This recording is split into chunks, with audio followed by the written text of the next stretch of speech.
1945 সালের 9 আগস্ট জাপানের নাগাসাকিতে ইতিহাসের ভয়াবহ পারমাণবিক হামলা চালায় যুক্তরাষ্ট্র। প্রাণ হারান 70,000-এর বেশি মানুষ। শনিবার সেই হামলার 80তম বার্ষিকী পালন করল জাপান।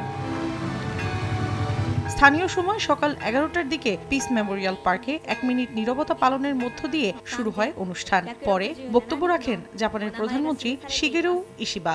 বিশ্বকে পারমাণবিক অস্ত্র অর্জন ও ব্যবহার থেকে সরে আসার আহ্বান জানান তিনি। যুদ্ধে পারমাণবিক বোমা হামলার শিকার একমাত্র দেশ জাপান। পারমাণবিক অস্ত্রবিরোধী মূলনীতিকে ধরে রেখে বিশ্বকে এই মরণাস্ত্র থেকে সরে আসার আহ্বান জানানোর দায়িত্ব জাপানের। অনুষ্ঠানে উপস্থিত ছিলেন যুক্তরাষ্ট্র, রাশিয়া সহ 95টি রাষ্ট্রের প্রতিনিধিরা। অংশ নেন 2,500-এর বেশি মানুষ। ছিলেন বোমা হামলায় প্রাণ হারানো পরিবারের সদস্যরা। মৌসুমী সাথী, সময় সংবাদ।